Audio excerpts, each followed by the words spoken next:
Today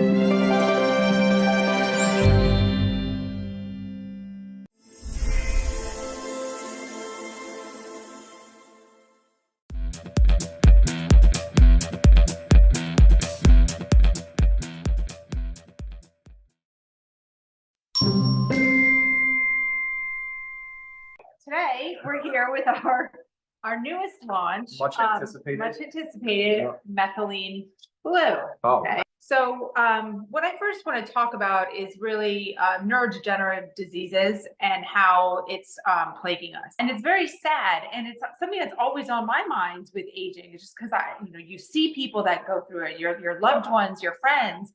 And it's very, very scary. So when it comes to what goes on there, we talk about mitochondrial metabolism.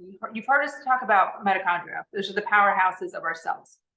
Those are the things that are responsible for the energy. So what happens as we age, as our brains age, is our mitochondrial metabolism decreases. So that energy production inside there, in all of our cells in our body, that energy production goes down. It's not happening like it should. And that leads to, for simple cases, just memory loss, lack of focus. Sure. But then obviously our extreme cases, our dementia, our Alzheimer's, which Parkinson's. Are Parkinson's, all very, very, very prevalent and again, scary. Yeah. So the goal is to take supplements, do things helpful for our body, lifestyle medicines that can prevent that from happening. That can come in and jump into that mitochondria and help that energy production. It's like your electron transport chain, but I know that's getting a little technical. And that's the goal with this. And that is really the goal with Methylene Blue. When you start seeing the signs of aging and the signs of disease really start to set in, it's a mitochondrial-based disease process. And it seems like that's really where most of our anti-aging experts and longevity pioneers were really putting a lot of effort into this category. This came up with Lisa and I as we're talking. Do me a favor and be aware of your searches, your internet searches. You will find stuff out there that is not accurate. There's a lot of misinformation in this topic. Methylene Blue has been around for over a century, probably 150 years or so. It was originally developed as a synthetic dye. It is in the form of a salt. It later was found, because the way that it was being used to dye slides and for microbiology, that they identified that it was killing viruses and bacteria. And eventually it was used as a treatment for malaria. So widely known for treating malaria. Scientists then started to really study this molecule significantly. I think the World Health Organization still has it listed as an essential medicine. It readily crosses the blood-brain barrier. It goes quickly across. But by doing so, it really gets right into the brain and the spinal column. How does Methylene Blue work? Well, primarily because the way that it's still being used today to treat like cyanide poisoning and carbon monoxide poisoning, this has the ability to increase the amount of cellular respiration in the brain. So it carries more oxygen. Within the mitochondria, there's a process called the electron transport chain. This is the chain that transfers energy, and it does so by using electrons. So that's its part in regulating and helping to supplement the mitochondria. To produce more energy. That's all the goal there. Yeah. The name of the game here is we're focusing on the fact that it's highly concentrated in the brain and it's deeply involved in mitochondria and energy production. Yep. So what does all that mean? So it's going to help us with all of the things that we've just talked about. So from an aging perspective, I know you were just looking at studies now that statistical significance with improvements in Alzheimer's, Parkinson's, so neurodegenerative diseases, still widely being studied and used. It helps with memory, focus, cognition. They say it out of the mental agility. They said you feel plugged in, a sense of focus. Right. All of these things are what people report after taking Methylene Blue. All right, how do we take it? Let's talk about dosing. Let's talk about the best way to take methylene. So right now, first question, pharmaceutical grade. That's the big one. You'll go there, All right. I've had like 5 emails. So from pharmacy today. perspective, is it pharmaceutical grade? You guys are absolutely right for asking the question about the grade of Methylene Blue, because it is there's industrial dyes out there that are like covered in metals, high in metal content. So you're absolutely spot on to be asking about what grade it is. Now, look, the reality is that nothing is really pharmaceutical grade unless you're in pharmaceutical manufacturing. However, with that said, this is in fact Methylene Blue USP. All right, USP would be considered the equivalent or the source for pharmaceutical grade manufacturing. That's really, really important.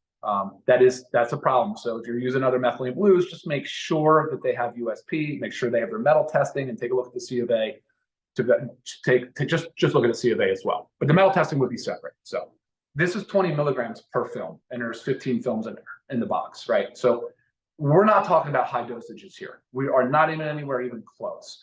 As a matter of fact, the low dose range is about 20 milligrams to 60 milligrams orally. So we're on the low of the low, but at 20 milligrams has been shown to be plenty effective. That's the point. You don't need to go high in your dosages, and nor should you, because then you can start to run into other problems. So you'll know that, first of all, pregnancy and breastfeeding is contraindicated. Do not consume methylene blue if you're pregnant or breastfeeding. I still recommend, though, if you're on an SSRI or an SNRI or any type of antidepressants, an MAOI, which you don't see that often anymore, you should still consult with your provider. And if he says no, hard no, don't touch it, you should say something to the effect, well, 20 milligrams orally doesn't seem to be a high dose. Do you have any literature to support that it'd be a problem for me? Because actually what we're finding is that people that are using this that have mental or mood disorders, they're deriving a tremendous amount of benefit out of it. We suggest using one every other day. That's why there's 15 in there for a 30-day supply. And if you want to take it 15 days straight in a row, you can do that as well. If you want to take it for 2 months straight in a row, you can do that as well.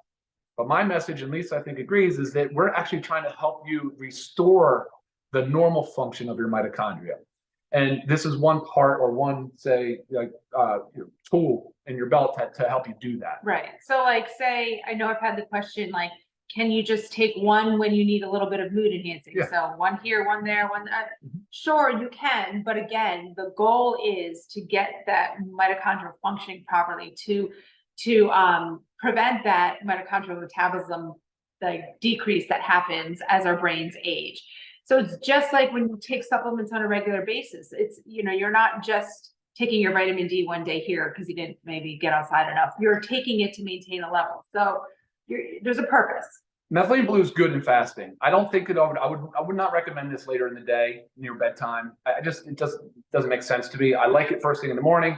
Because it does. Yeah. There's another part to this. I would like for you guys, if it's possible, once you take methylene blue, you can go out and seek natural sunlight. And by doing so, it actually increases this, it provides like a synergistic response to the mitochondria. It can actually help sort of provide more ATP and increase the mitochondria. Right. And if you don't have sunlight, I have had this question a lot. If you have any form of red light therapy access to in your home or in a facility, it doesn't have to be a lot, right? Like No, it could just be 10 minutes a lot, max. but it doesn't have to be full body. I mean, you could just have a little bit of pounds, there's handheld little red light things that people use for pain and stuff.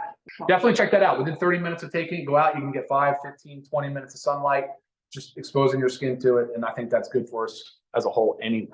I'm just going to throw out the price there because to me, this is crazy. For members, it's only $12.95. So 30-day supply of methylene blue for $12.95. Crazy. Non-members, the retail price, $19.95. Let's talk a little bit about how maybe the blue. Yeah, it's on my tongue. Okay. I had mine this morning. Yes, and so did I. So I'm going to show you how ours is different because we're still experimenting a little bit. So I'm going to show you mine. Oh, not bad. Really not Just much. my very back. So what I did is I took the film, horizontal. I set it down in the back I kept my mouth open. As you can feel, it starts to dissolve on your tongue. I just swallowed water. So it dissolves very, very fast. So I didn't close my mouth so it didn't go into the saliva all over and get everything blue. So I think that is going to be the way I do it, unless I really want blue. Cool. Yeah. Awesome. So figure out what works for you. Depending on where you place it on your tongue, I think this is a thing too, because obviously our taste buds are all different. They're different sections of our tongue. You might feel a little bit more bitter somewhere, might feel a little bit more minty somewhere. When I put it in the back this time, I had nothing. Right. I didn't even have mint. It was kind of weird. It just was like a neutral flavor. So yeah, it can cause numbness and tingling a little bit. It has a weird. That's completely normal. It will go away. How long does the blue last? 2 to 3 hours. I just hope this was informative enough for you and answers a lot of your questions and concerns. Bye, everybody. Have a great day. See you soon.